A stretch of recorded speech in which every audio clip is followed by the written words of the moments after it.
সব সময় একই ডিমের ঝোল না বানিয়ে এই রকম ডিম মরিচ বানিয়ে দেখতে পারেন। গরম ভাতের সঙ্গে খেতে যে কি অপূর্ব লাগে, এই দিয়েই পুরো ভাতটা খাওয়া হয়ে যায়। তো এই রেসিপির জন্যই আমি নিয়ে নিয়েছি 4টে সেদ্ধ ডিম আর একটু দাগ কেটে নিচ্ছি, যাতে করে রান্নার পর নুন ঝালটা ভালো করে ঢুকে যায়। এবার এর মধ্যে নুন আর গোলমরিচ গুঁড়ো দিয়ে ভালো করে মাখিয়ে 5 মিনিটের মতো রেস্টে রেখেছিলাম। এইবার এইদিকে একটা মশলার পেস্ট বানিয়ে নেব। তার জন্য নিয়ে নিচ্ছি পেঁয়াজ কুচি, পোস্ত, টক দই আর কয়েকটা কাঁচা লঙ্কা। সবগুলো দিয়ে একদম মিহি করে একটা পেস্ট করে নিয়েছি। এবার একটা কড়াই নিয়ে নিচ্ছি পরিমাণ মতো তেল। তেলটা গরম হয়ে গেছে, এবার এক এক করে ডিমগুলো দিয়ে দিচ্ছি। ডিমগুলোকে খুব বেশি কড়া করে ভাজার দরকার নেই, এইরকম হালকা লালচে করে ভেজে নিলেই হবে। এবার ডিমগুলোকে একটা বাটিতে তুলে নিচ্ছি। তারপর ওই তেলে দিয়ে দিচ্ছি গোটা গরম মশলা। ভালোভাবে একবার নেড়ে চেড়ে আমরা যে পেস্টটা তৈরি করে রেখেছিলাম সেই পেস্টটা এর মধ্যে দিয়ে দেব।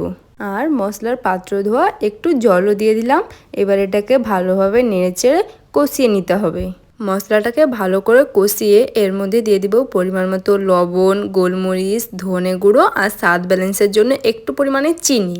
মশলাগুলো দিয়ে আবারও এটাকে খুব ভালো করে কষিয়ে নেব যতক্ষণ না এর মধ্যে থেকে তেল ছাড়তে শুরু করে।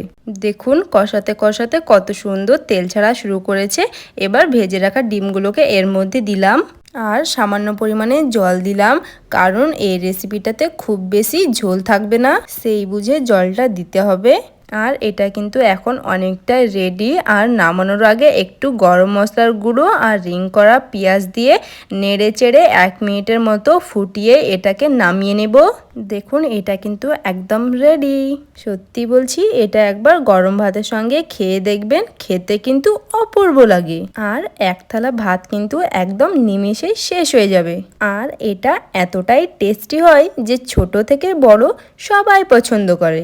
আর এটা একবার হলেও কিন্তু বাড়িতে তৈরি করে দেখুন, আপনাদের খেতে কেমন লাগে আর কমেন্টে জানাতে ভুলবেন না।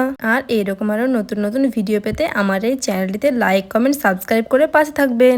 আবার আসবো নতুন একটা ভিডিওতে নতুন রেসিপি নিয়ে।